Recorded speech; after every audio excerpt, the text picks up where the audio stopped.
Welcome to my review of the CCA CST. Full disclosure, I bought this with my own money. I had no special treatment, and all thoughts and opinions are my own. And yeah, this is a really cheap budget entry from them.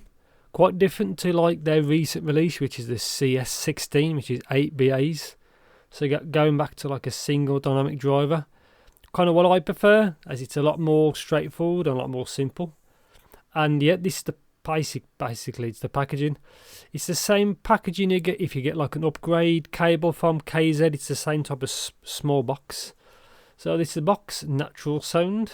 Mine are the silver ones. I wanted a bit more low key, and I think natural shell is actually wood. And according to this, bringing a sound beyond imagination to every user is our unremitting efforts.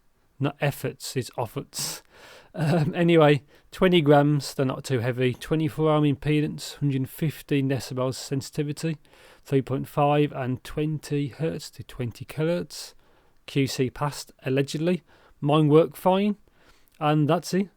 I've already done the actual unboxing ahead of time to save time, but it's the same as a cable package box, basically. You get the cable tie there for the actual cable. In there is the small and large KZ Starline tips, and yes, this actually has the proper size nozzle, which makes a difference, I think, in sound, which you'll find out later on in the video. You get this, which is just the generic warranty card information. It's basically a cut and paste from KZ, because they are the same company essentially, and that's it. Luckily, I've had nothing go wrong from CCA, so it's all good. And this is just a really basic user guide, which should be in English and Chinese. I just quickly skimmed over it. There's the English section. You open it fully, and that's all the information. And on to the actual main things themselves. So, negative is attached wire, but these are really cheap, so not a big deal. You can see the back of the driver there. Just attached wire there. They do say L and R on each one, but I will show you this into more detail later on. Kind of generic cable, but there's no kinks in the cable, which is quite good. So yeah, this is just a proper look at what you get. Right angle connector, which is good. No, mine is the no microphone version, and also mine doesn't really have any kinks in the cable. There's the Y split, which works perfectly fine. There is no chin slider, but for how cheap these are, that's not really a problem. And by some bad luck, I managed to get them tangled, but it's all good. So yeah, L, and the other one says R. Obviously fixed, which is a bit of a shame, because the TRN M10, I think is the one, if it's the correct name, is around the same price and has a detachable 2-pin, which is obviously what you want. Attached wires are kind of a pain unless you can do some repairs yourself. And that's it. It's just a really quick look at what you get. The next review part is soon, but they do say L and R. Obviously they do have an angle on the actual earphones. See how it's angled slightly to the right towards your ear. Finish is good. No real problems at all. And that's it. Perfectly straight. So on to the meat and gritty of it. Yeah, mine are the silver one, so kind of more low key. Build quality seems perfectly fine so far. I chose a silver because it's a little bit more low key. It does seem to be real wood. And one thing to note for comfort, I had no real issues, and you can actually wear these over ear. So like I was just showing you then, if you swap them around, so if you use the right one in your left ear, you can have it over your ear. The backs of them actually seem to be open back. They do actually have surprisingly good stage, really. And it's good to see that they have the proper... When the KZ or CC have the proper size nozzle, seems to have better sound, I think. And as you can see on the nozzle, there's a lip to keep the tips on better. But actual sound, I found these kind of very balanced and very detailed. I didn't notice any sibilance.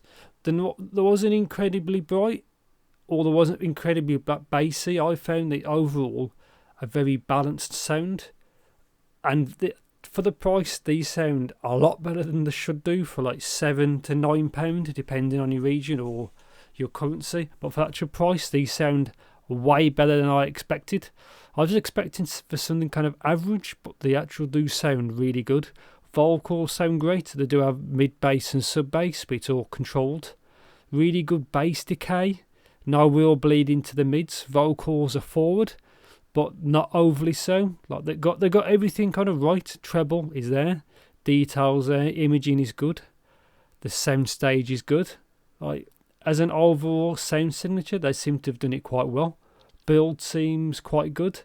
I don't know what these will be like in the long term. Obviously, these are made at a very low price. Maybe they'll fall to bits after the wood bit to the metal, like to the actual nozzle. There is a vent right by the actual on the front. You can just see it there towards the nozzle, which probably helps towards the actual dynamic driver. But the back of this is actually open, so there's no seal. So isolation was okay with these, but overall sound, I'll try this with some like side trance, some generic pop music, some techno, just another bunch of pop music, and it sounded really quite good. These exceeded my expectations quite a lot, and I prefer these over the one I did before this video, the KZ-DQ6.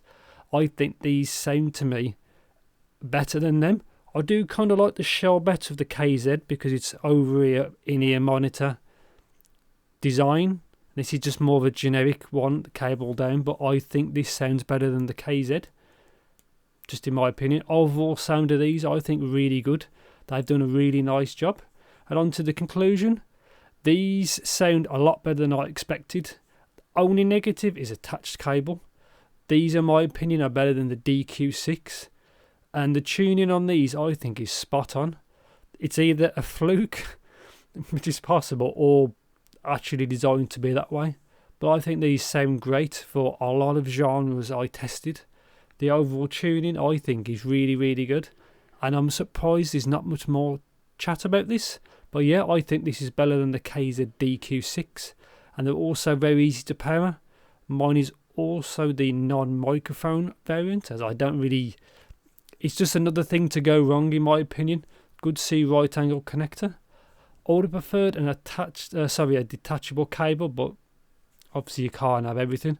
Yeah, CCA have done supposedly they've done a really nice job of these, and easy recommendation for me. And yeah, thanks for watching and take care.